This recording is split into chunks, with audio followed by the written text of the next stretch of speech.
You can go ahead, Francesco. Okay. So good afternoon, ladies and gentlemen. I cannot see you at the moment because this is a live broadcasting on Facebook, but I hope you are numerous and attending happily this quick session, 1 hour max, introducing you to one of the pilot projects funded by the DesignScapes project. My name is Francesco Molinari.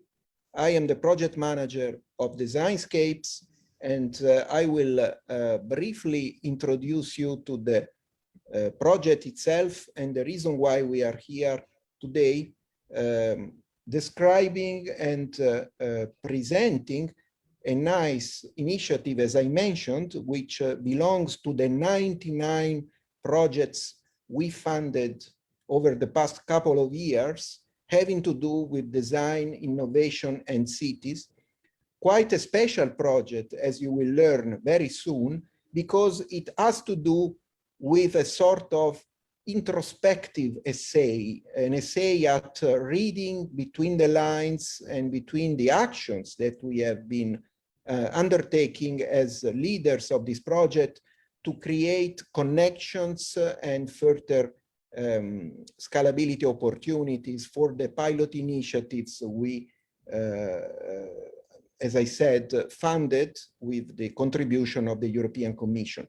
So let me spend just 10 minutes as an introduction of the project, to the project and the work we have done until now, and then I will pass the floor to our special guest today, Aldo de Moor, the inventor and let's say main proposer and supporter of this initiative called MappingDESIGNSCAPES, which has delivered a nice prototype, as I said, for a benchmarking exercise. I might use this word, then Aldo will tell me if I am wrong. And in any case, an attempt at evaluating the current condition and the potential conditions of a small sample of the initiative, the pilot projects we funded through this mechanism. So let me tell you just a few words about the project itself and the call it originates from. It's a call of the European Commission, as I said, the European Union under the program Horizon 2020 for research and innovation promotion.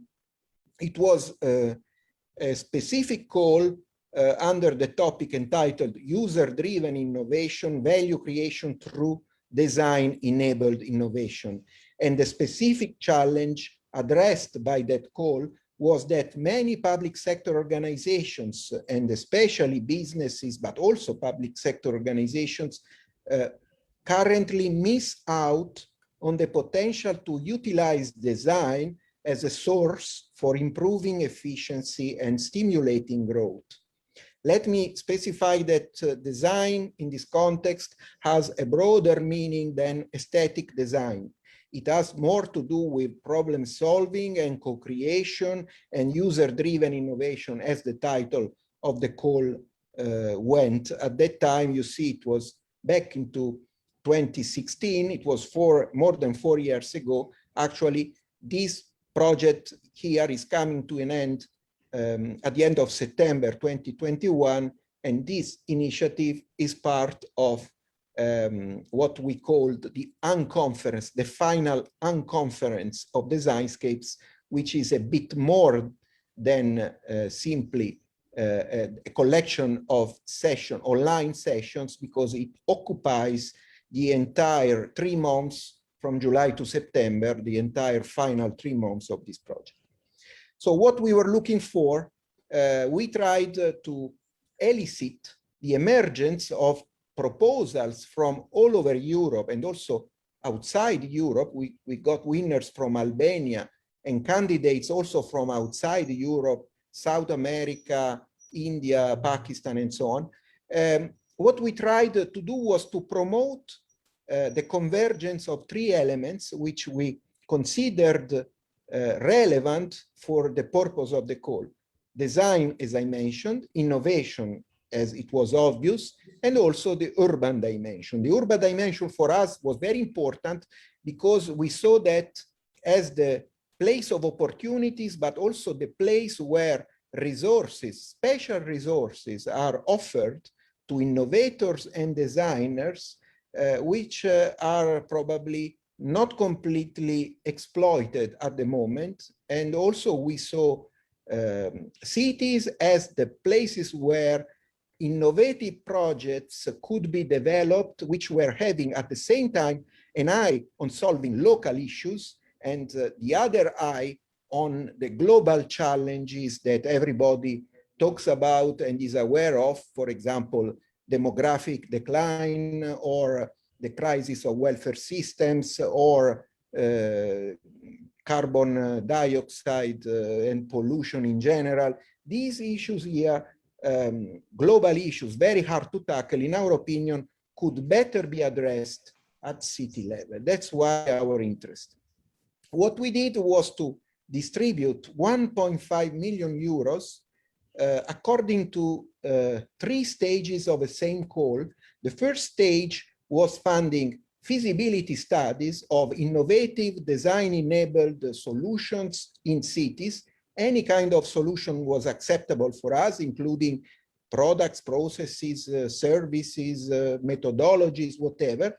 And then at the second stage, the winners were invited to resubmit, but we practically reopened the call from scratch, offering 25,000 euros to proposers of prototype solutions, which were going in the direction we asked for.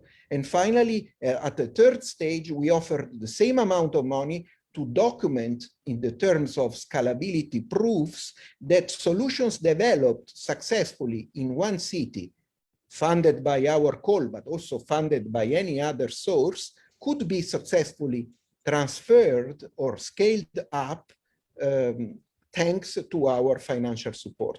And what happened is that, okay, these are the deadlines, I can skip this. What happened is that we had an enormous participation. You can see from all over Europe, the green countries are those that host at least one winner.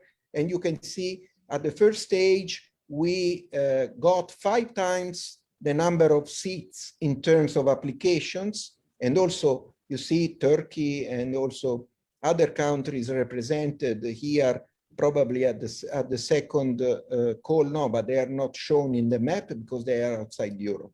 This is the second call, you see 4 times more, and this was for the prototypes, and then for the scalability proofs, 6 times more applications than the number of funded initiatives. So it was very successful.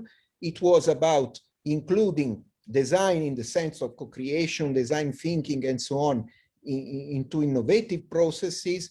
It was about clearly embedding these initiatives into the urban environments they were originally coming from. It was about considering aspects related to social inclusion and inequality in citizens' access to innovation, which was a specific requirement of the European call, including also gender balance, youth participation, integration of youth peripheries. It was about the potential to generate effective responses to big and, I could say, weak collective problems, and also the capacity of documenting at least the impact, replication, and scaling up potentials. That was what we asked at feasibility study level. At prototype level, we went into more details of the proposed solutions, which had to be original, and also we asked, this was a successful intuition, to give up some of the co-funding that could in principle be received from us. So we gave higher marks to those who were not asking exactly for the maximum amount available, and this allowed us to co-finance a higher number of initiatives, as you can imagine. And also at stage 3, which is the final stage of scalability proof, we asked for evidence of transferring or reuse potential for those initiatives, and again, the value for money principle. It was a great experience. I must only acknowledge that it was never a one-man show. It was the joint effort of many people, some of whom are depicted here, but many more are involved, including the people who are making this live broadcasting possible. I thank you. I thank them personally on behalf of our project. And finally, if you need more information, you can always hit our URL, the official project website, designscapes.eu. Having said that, I would like to invite Aldo to take the floor. Aldo will introduce himself better than I could do before, and the floor will be his for the presentation of his initiative, one of the 99 which we funded, and especially a prototype initiative that, as he will explain, has delivered a sort of evaluation methodology prototype that I am curious to hear how and why it was used in the case of DesignScapes. Thank you for your attention, and please, Aldo, take the floor for me. Thank you, Francesco, for your very clear introduction. Let me just wiggle some screens here and get rid of this. Just to be sure you do see my screen now, I guess. Yes. Yes. Yes, thank you very much for your introduction. Francesco, what you already said, it's very important in DesignScapes, not just the individual projects, but also, or maybe especially so, what are the bigger pictures that we can see? What are the lessons learned? How can these prototype projects reach scalability and really start to make an impact?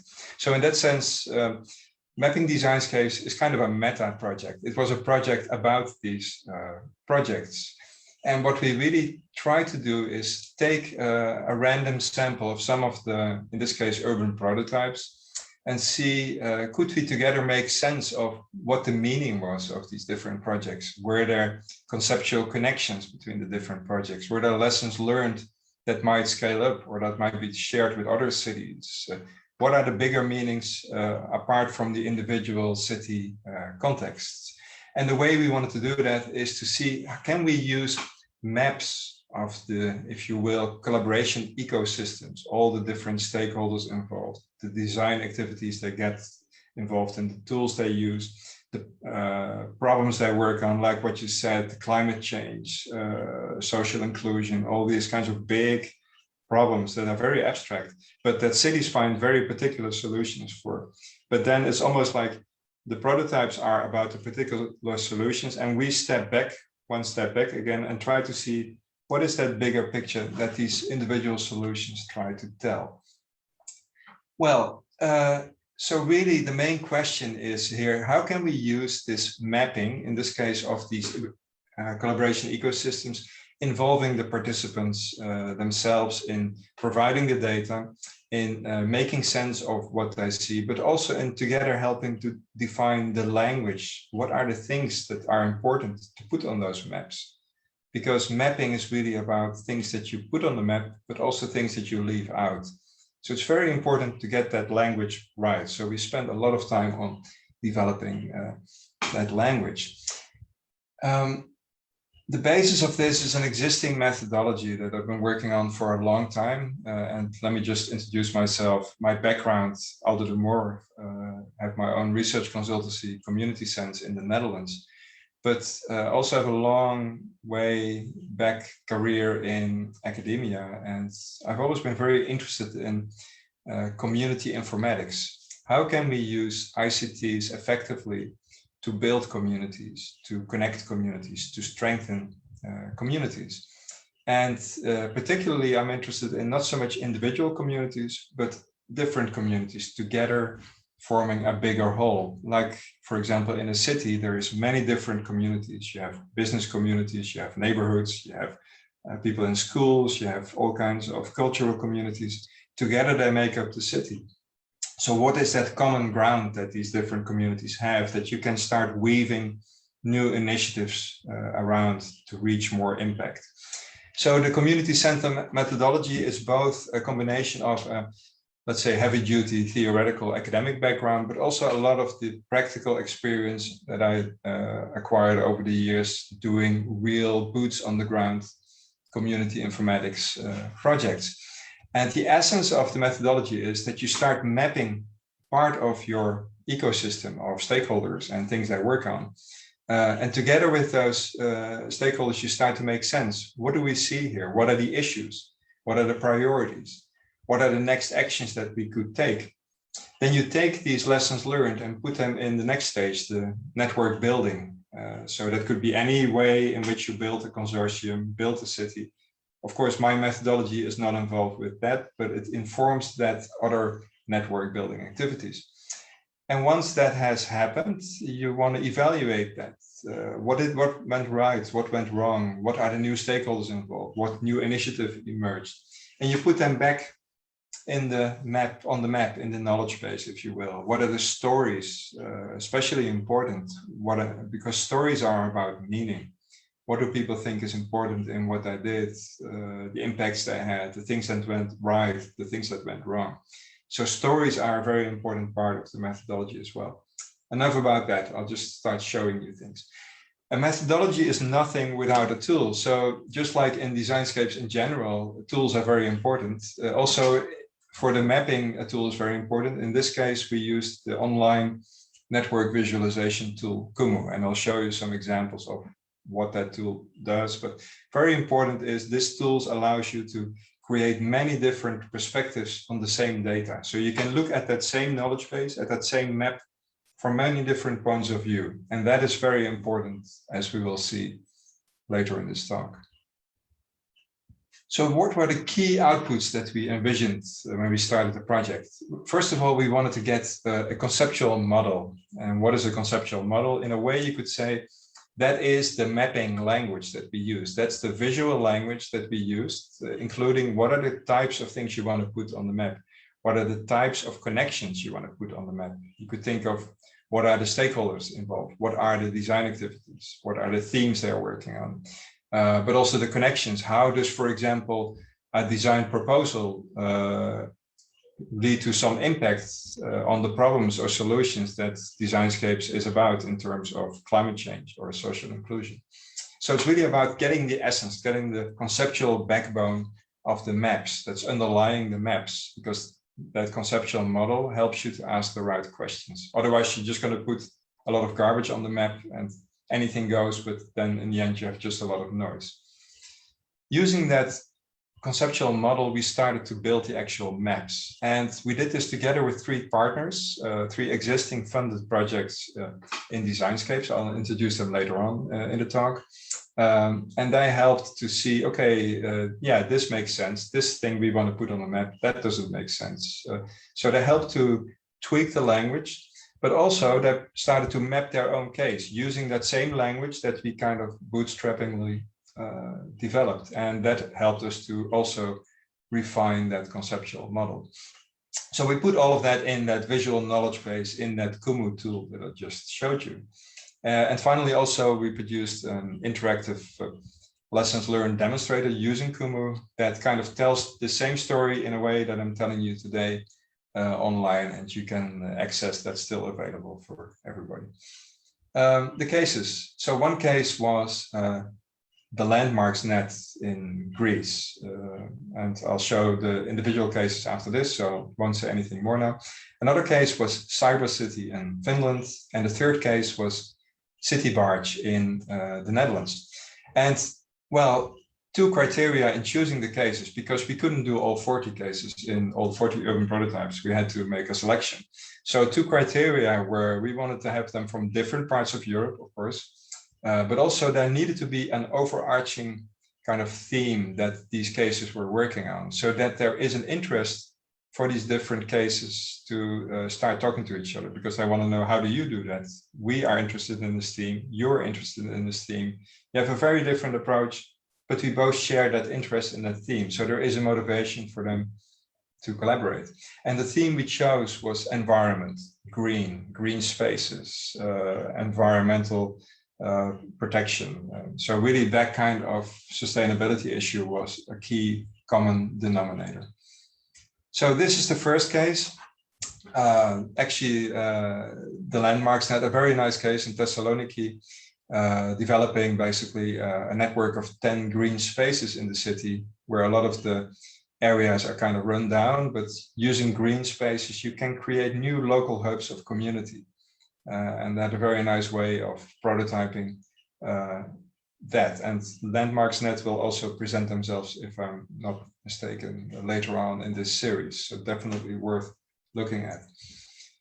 The second case, Cyber City, a very different approach, the same theme, but very differently. So they were interested in developing cyberpunks, avatars, allowing kids to look through the eyes of their avatars and get interested in environmental themes in their city, using very interesting Finnish kind of mythology. And well, of course, as an outsider, I don't know much about that, but it looked very fascinating.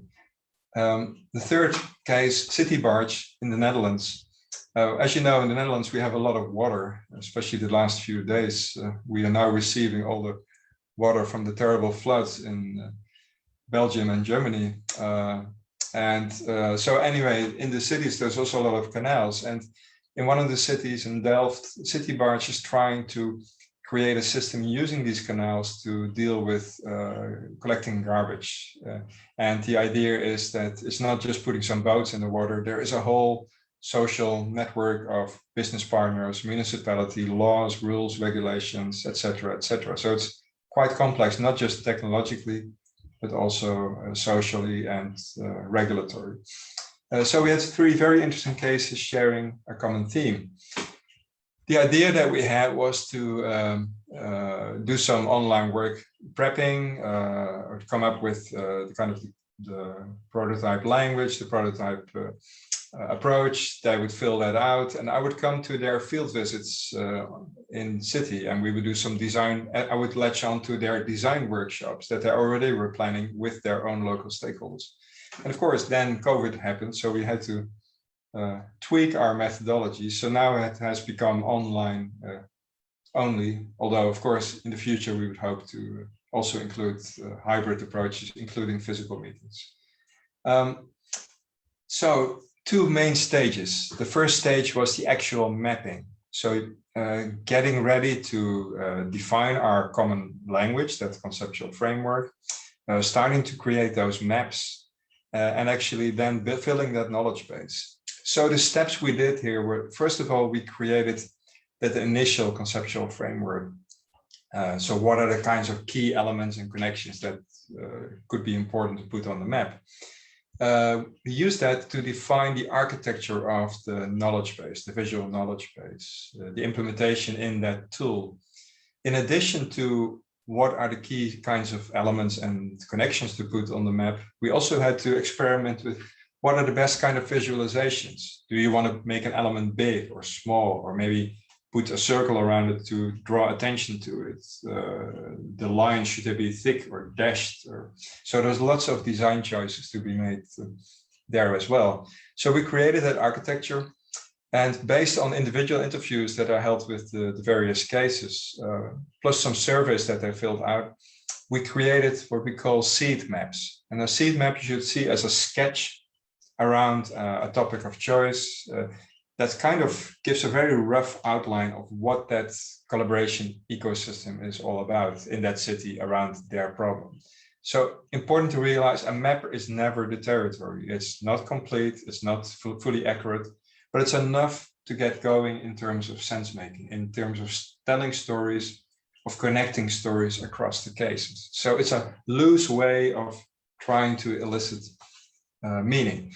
So each of these three cities provided the data. I created the maps for that. And then also we created three aggregate maps around different dimensions. And I'll get to what that means. The one dimension was the project scopes. The other was the problem domain. So what kind of effect do you want to have in your cities in terms of climate change, in terms of migration, in terms of all the problems that we have. And a third aggregate map was the actual design practices used to get to these solutions. So what kind of design activities that you use, what kind of tools that you use, what design proposals came out of that, those kinds of things. Key thing about the aggregate maps is that basically we put the different individual maps together.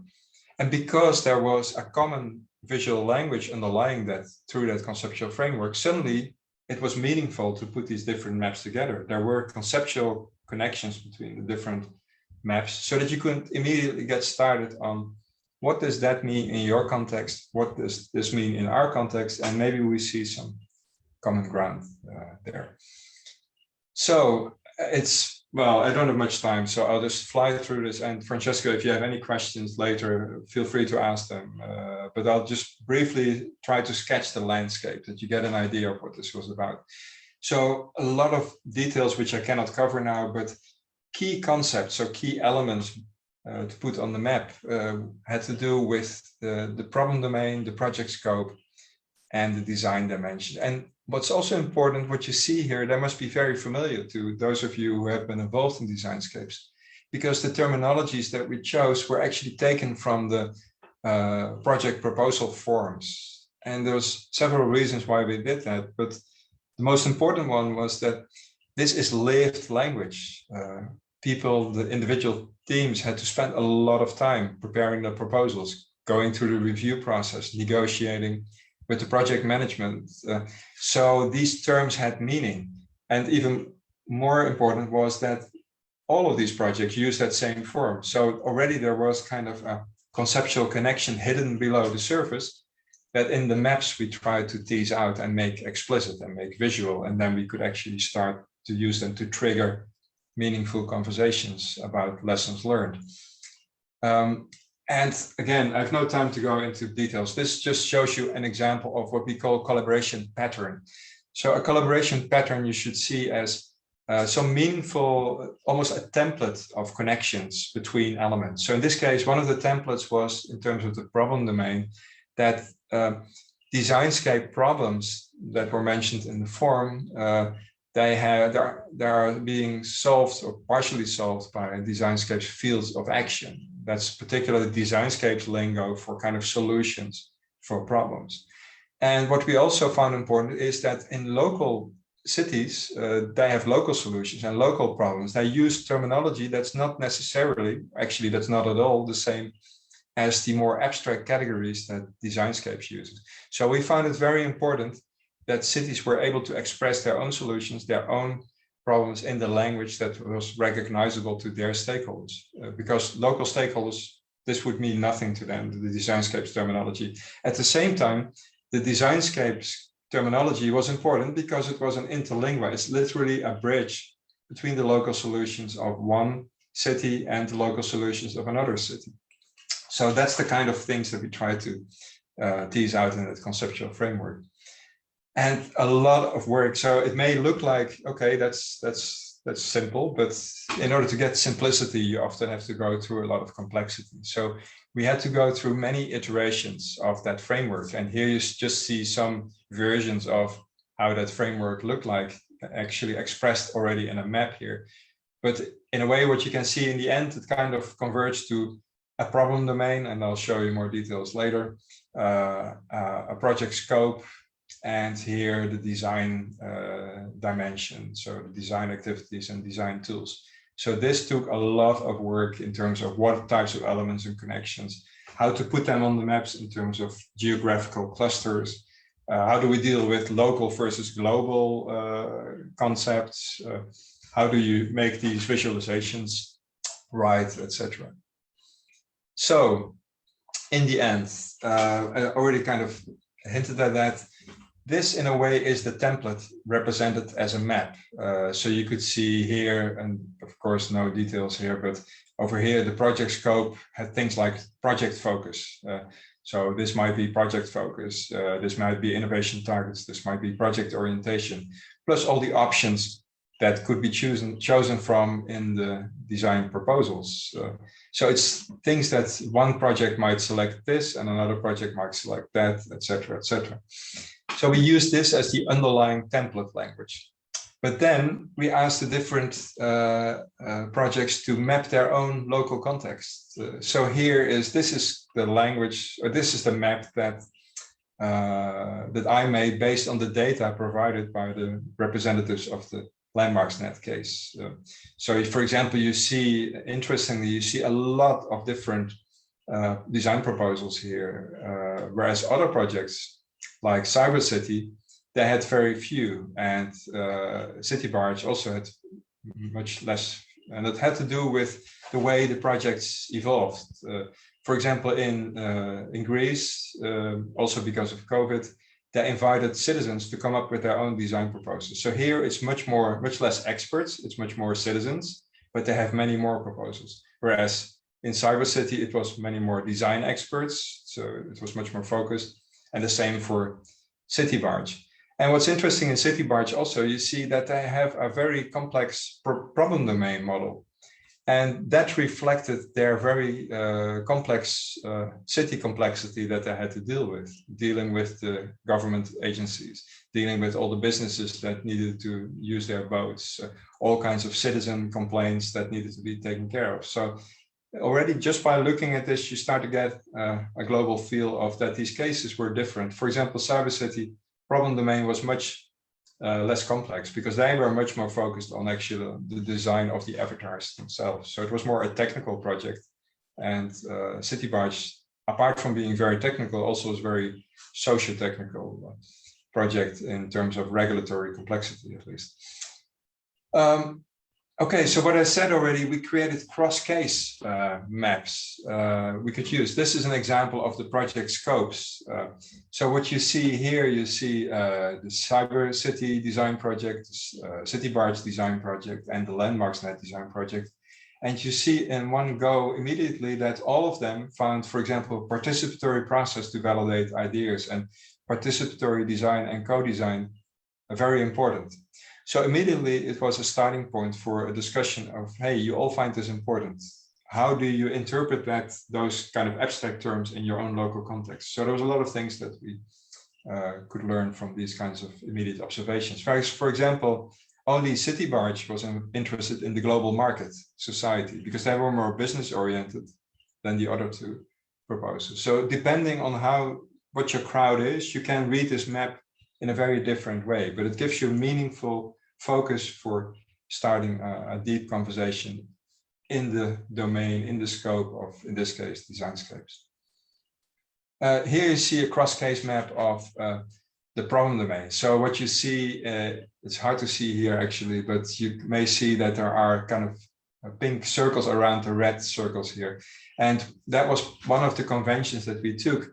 If things had to do with the DesignScapes concept, so the abstract European concepts, then we put a faded circle around them. Same here. These here are fields of action because it's green for a solution, but the green circle means that it was the DesignScapes type of solution. So the fields of action. And this is still very complex, but I'll get to that because we reduce that complexity further on in the sense making. And here you see the design processes. So similar, you could see the different design projects here, the three cases, and they're kind of all connected to different activities and different tools. And I also get to the sense making, reducing complexity here. But these were the core three cross-case maps that we built all our sense making on.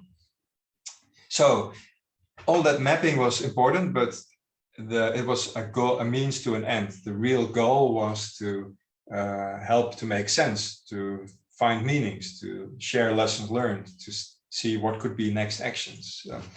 And how did the sense making go, given that we had those maps? So what we did is, because of COVID, we had 6 online joint sense making sessions, also several individual ones, but they're not so important here, in which we discussed what do these maps mean? what does that mean that you all point to the same thing? Or, hey, that's interesting that you in Greece look at it this way and you in Finland do it that way. Is it meaningful or not? If so, what is the meaning? And it's a way to unleash the intelligence of the local cities who are so much experts in their local cases. And then because of the concepts on the map, you can start to contrast these different expertises. So we used that as we went with sense making, we started to distill those collaboration patterns that you saw, because these patterns didn't come in one go. Also, because we were talking about what do we see, we found out that, hey, these are things that are recurring. These are important beyond this particular conversation. We make that a pattern that can be reused. Let's say if you were to do the same thing again with 3 other cases, you could use these collaboration patterns as starting points for further reducing map complexity and focusing conversations. Each of these patterns led to a set of what we call common perspectives. So it's a way to, you have that kind of complex map, but what are kind of units of complexity that are people can deal with and that are meaningful so that you can get a conversation that is really leading to some concrete result. For example, talking about impact, what types of proposals are best for what types of local fields of action, for example. Next step was that given that we defined, okay, look at the types of proposals and the types of fields for action, you as a particular case, take an individual perspective, say what you think from that general perspective is most important to you, maybe in your case, or maybe looking at that other case through your eyes, what do you think, what strikes you there? What is a perspective that you would take? So again, perspectives are important, and I'll show you examples. This is still abstract, but it's a way to first go common and then go individual again. And then again, we go common because people have taken positions, if you will. They came up with their own, what we call sense-making stories, an observation, a lesson learned, or whatever. And in that joint sense-making session, we started to compare these stories. Hey, that's an interesting story. We had that story. Hey, our stories overlap, or maybe they're different. Why is that? So again, it's more about making more deep meaning.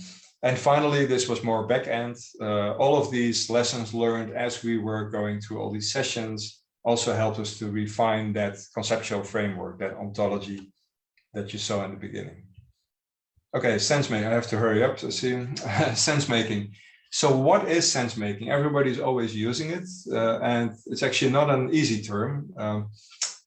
This is the famous parable of the blind man and the elephant. Everybody thinks they can't see, they just can feel, and they all think it's something different. One guy is touching the tail and thinks it's a rope. In the middle thinks it's a wall, and etc., etc. They all feel part of that elephant, but they don't see the elephant as a whole. So what's the story is important in trying to find out that whole, to take away the blindfold. And that's what we were trying to do, make sense of what is that bigger elephant that nobody can see being just in their own case. So in these joint sessions, I already said we did that online. In this case, we looked at these maps. Here you can see blurred out some of the participants in one of the live sessions.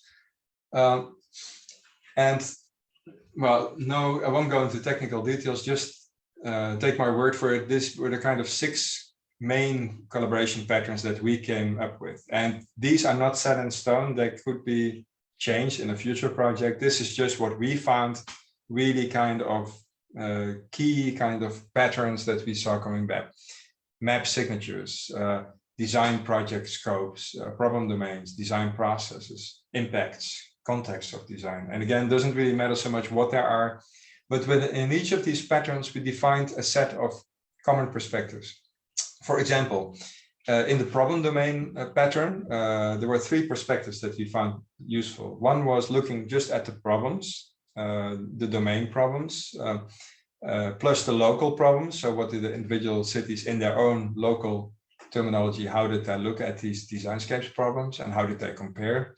The same for the solutions, but also for the connections between the problems and the solutions. So how did the local cities, what kinds of solutions did they find for what kinds of problems? And then how would their local problems and solutions be translated into the designscapes problems and fields of action, so that you could actually start to see connections there. And well, no time for the rest, but we had several of these common perspectives. So in a way, these common perspectives, they helped us to all look in the same direction, the general direction. And then once we were all looking in that general direction, for example, start to map your, to define a story about your problems and solutions, the individual perspectives were the individual things that they found important, looking in that same direction. It's a metaphor for what that meant. And there's so many different, I can't go through all, I'll just try to give you a gist of what we saw. So this was an example of the design project scopes common perspective applied to all of the cases. And important to realize, these common perspectives could be applied to all cases, the cross-case map, but they could also be applied to individual cases. So then you could zoom in on a particular case. This is an example of applying this perspective to all cases. And if you remember, this looks a bit like the map, the project scopes map that I showed before, and that is true, but it has filtered out some things. As you can see, some things are in the background now. So the way the lens that we created for this perspective was, first of all, in this perspective, we scaled up those elements that were more shared. So the bigger the element is, the more connections go in, or actually vice versa. The more connections go in, the bigger the element is. So it immediately attracts your attention to what matters, instead of that you have to decode that yourself, which you had to do in the raw map that I showed you before. And it also shows only those elements that have at least two connections, which means that two cases at least think that they identify that element as being important. So what this perspective does, it helps you, it takes away a lot of the cognitive overload that happened when you just show the raw maps. So that's the way to look at these perspectives. Another perspective here, and I told you, you can apply the common perspectives also to individual cases. So this is the domain problems perspective. So if you remember, a domain problem perspective, it's about designscapes problems versus local problems. So here you see what this particular case selected. They selected crisis of values, crisis of democracy, economic crisis, etc., as important concepts for them, and a lot of local problems that kind of operationalize these designscapes categories in their own local context. And important to realize also here, you see this is bigger, crisis of values, and this size here was not defined by the local case connections, but by the connections of all the cases. So we see this as a proxy for how important this particular problem is in all the 3 cases that we mapped. And just imagine if you were to do this for all 40 cases, it would be even more meaningful, but because this is kind of the common European denominator, if you will, of what they, or weight of what they think are important in their particular cases. So let's say that all 40 cases had been mapped, and then this size would have been defined based on those 40 cases. Then this is really, really an important problem in all of the Designscapes participant cases. And then City Barge in this case has tried to deal with that very important problem in their own local way. So you could start a conversation then with Designscapes. Hey, that's important, that's interesting. We as a consortium find crisis of values very important. You have a lot of connections to that with your local problems. Can you tell us a bit more on how does that kind of problem play out in the Delft context? So again, you can immediately focus a meaningful conversation that way. And another one, and I don't have time, so I'll skip that one. So along similar lines, different lens, but same principles. Finally, these individual sense-making stories, we ask people to ask the case representatives to look at these common perspectives through their own lenses. And in this case, it was another perspective I didn't show, but design impacts. That was something, okay, design proposals connected to local, to Designscapes problems and connections. So how did it kind of, what kind of solutions did you develop for them? And they then said, okay, we see this as, for example, crisis of values. We find that very important. All of these projects are connected, and it raises a question with us that we say, hey, value should be more involved in driving our design project. So that's one lesson learned, that the cyber city people saw in the common map. Another case was another sense-making story. Here, the Greek representatives looked at that same pattern through the perspective of designs for problems. So they looked at what are the proposals that we see on that map, in this case, not all maps, not all cases, but just our own case. So they looked at their own case through the lens of designs for problems. And they said, hey, we have a lot of design proposals here addressing these problems. And these problems, these local problems, are all, again, an example of a designscapes problem, namely crisis of democracy. And they really came up with an interesting interpretation of the political side of things. So it's a lesson learned. It's a starting point for maybe a future project. So, and then this is the final part. So once all these individual stories had been defined, in our final session, we looked at it together. And in our conversation then, we came up in the end with the idea of empowerment spaces. So, hey, look, triggered by what the Greek representatives saw in our common maps, they came up with the individual story. And then in our common discussion again, we enriched that story and came up with the next identification of a potential lesson learned, in this case, on empowerment spaces. So what I try to show you here, even though it may be kind of a lot to take in, I can totally understand it, but just the idea that we played with a common language, individual maps representing the way the local representatives saw their case, but in the back end with conceptual connections between the cases. We explored these conceptual connections to share lessons learned, and not just all over the place, but really focused. And then we came up with very rich, focused lessons learned that might be used in, let's say, a follow-up of Designscapes, because we are already using the general Designscapes language. Anyway, not much time, so I'll try to wrap up, Francesco, so you have time for some questions.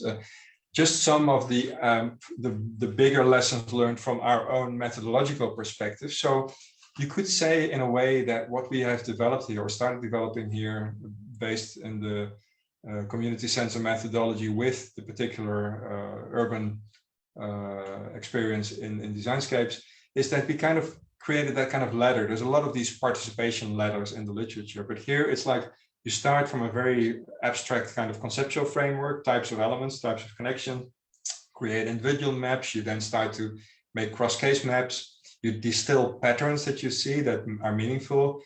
Based on that, you define common perspectives. You ask the participants to use these common perspectives to take their own individual perspectives, in which they describe their own stories, their own interpretations. Then together you start to look at, hey, what could these interpretations mean? For example, those empowerment stories. And this we didn't explore yet, but that would be the logical next step.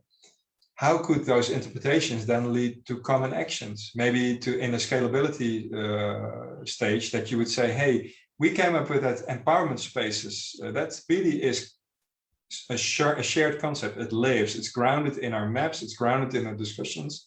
So it is meaningful, it's potentially impactful, but we don't know yet. So what if we were to take that to the next level, to start doing actions together and hopefully create real impacts? And then of course you get the whole can of worms. How do you measure those collective impacts? But you might use an adapted version of this also for that. And finally, theoretical, this is one of the many very rich and interesting ideas in that book, the Designscapes Bible, I always call it. I can highly recommend it. It's online, open source, it's really great. And I absolutely don't go into what it says now. I just want to show you that there's a lot of ideas there, different stages, different instruments that you have to get to more impactful, socially inclusive, sustainable urbanscapes with local niches, with regulatory regimes, with larger scapes that this all works in. So going from small to more impactful change.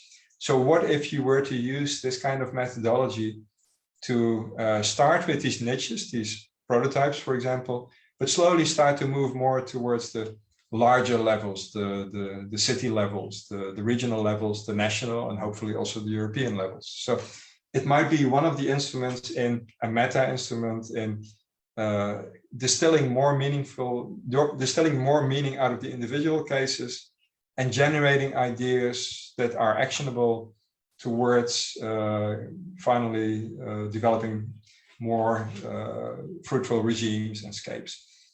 Conclusion for now. We created a foundational designscapes conceptual model that's really grounded not just in solid theory, also preceding work with the CommunitySense methodology, but also the Designscapes Bible, for example, but also the lived lessons learned of our participants. We are working slowly to go from maps to more making sense together, to finding meanings, stories, ideas, issues.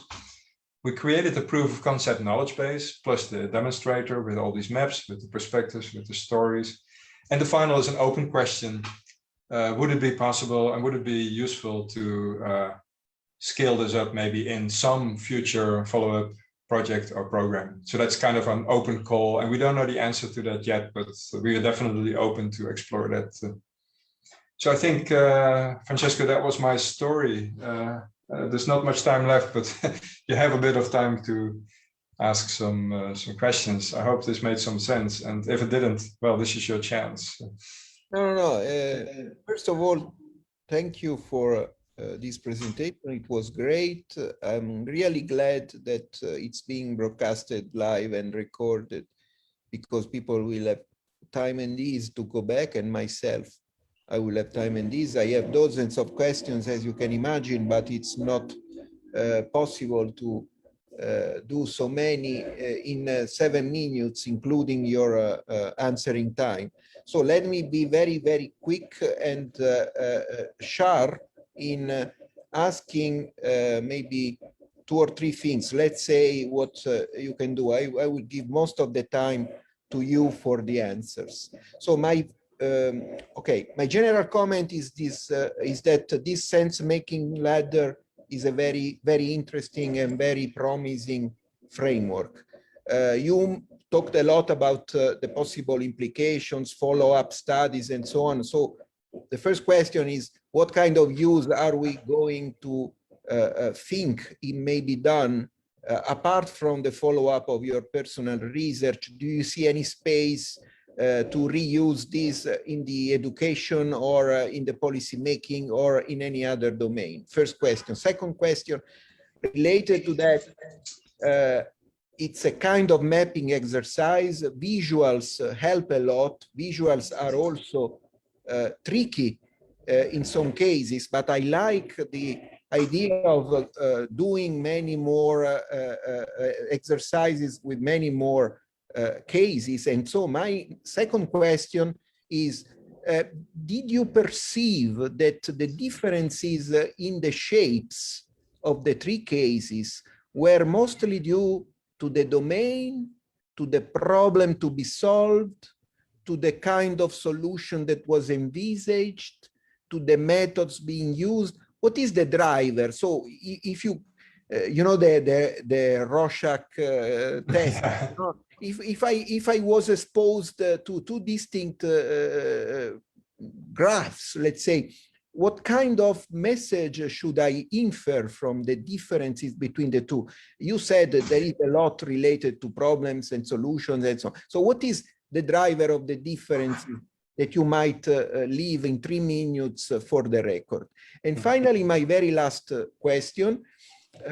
I like the idea of mapping. I like the idea of mapping the concepts behind, and this is very related with your attempt at sense making, but also more broadly, you pointed out very correctly that there is a lot of brain exercise behind the word design thinking that many times is left, let's say, in a corner when we give priority to the processes of design rather than the elaborations that should come before and after the actual implementation of those processes. So my third and final question, how sure you are that you have mapped all the possible concepts that are relevant to describe design thinking in a broader manner, And this could fed back into the first thing that I said, what is the use that we can think of? I could see a broader use in the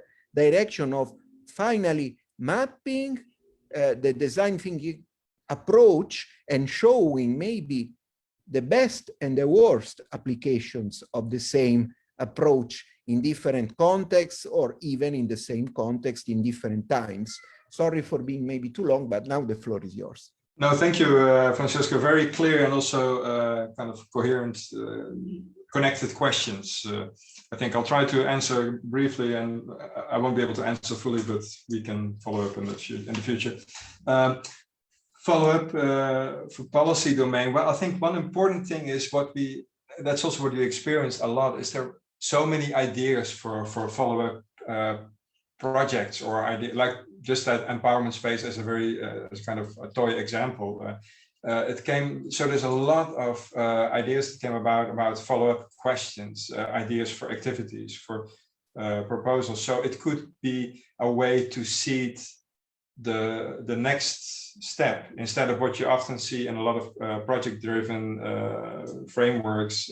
They start all over again and all over again and all over again. So it's a way to make connections also between projects and programs. So I think it's a way to harvest some lessons learned and put them there to be taken to build on in a future iteration. So in whatever scale or form that iteration is. In terms of, yes, I think a very good question about the Rorschach kind of thing. You give people a visualization and they will start to see meaning in that. So it's very important what you show and what you don't. And I think very rightly so. I would say very much it's in the eye of the beholder. That could be a problem, but it could also be an opportunity, because you may see very different things that I don't see, and there's no ultimate truth there. But as long as there is some meaningful response that connects, that builds on the preceding work, but which happens because the maps themselves are a distillate of a lot of preceding work. So you don't get all these unconnected, you may not get the right conversation, I mean, if ever that is possible, but you would definitely get connected conversations. So it's a way to connect these conversations, to in that way build towards more impact and coherence in whatever people are doing. So I think, yes, very right. And yes, of course, with n equals 3, we don't know. It could be the domain, it could be the problem, it could be the kinds of solutions, the design approaches that they use. But I would say this was really a prototype. We tried to tease out the general methodology. So I could imagine if you were to do this at a more scalable, a more ambitious level, that's exactly what you might control for. For example, getting some of the DesignScapes other teams involved in helping to define exactly those questions. So they could actually use this also as a research methodology to explore these questions, adding on their own whatever methodologies they use to try and answer these questions. But what these maps do, they give you little hooks on which to latch on these kinds of other methodologies. So in a preparatory conversation, I already call it a Swiss Army knife. It's a way to you can use them many different ways, and you can attach all kinds of other more in-depth methodologies. And finally, the concepts, let me see. The processes, what you say, a lot of work happens in the actual processes, but elaboration before and after, that's often lacking. So I think in a way, this I may have answered this partially in the answer to the first question. It's a way to identify the gaps, to identify the things that were not addressed directly as an output of the actual projects and proposals, but all these interesting things that emerge, the meanings of these projects. So what are the meanings of these outputs? What are the meanings of these activities, of these networks that are forming? So you have a substrate that's left after this project that can be built on either before, because you could use that what happened before as kind of starting a new cycle of the projects, because you can say, hey, you're now starting defining your projects, take into account this previous work or these previous issues or concerns or ideas that were already produced in, let's say, a Designscapes universe. And also at the end of the project, you could do these kinds of sessions to lightly evaluate some of these meanings, store them, have them cross-connected because of these underlying common concepts. And then again, in the next iteration, you're back at seeding the next project. So yeah, there's so much more to discuss here, but I hope it gives you a little bit of the kinds of ideas this could be developed into. Indeed. Now our time's up. Let me thank you for your participation and your animation. That was a one-man show for real and not just pretending to be so. I really look forward to continuing the discussion with you afterwards. And in the meantime, let me remind the audience of this session that there will be additional sessions across the months of July, August, and September. To stay tuned, please check back our designscapes.eu website, the official website of this project. I wish you a very good afternoon, and as I said, stay tuned. Thank you.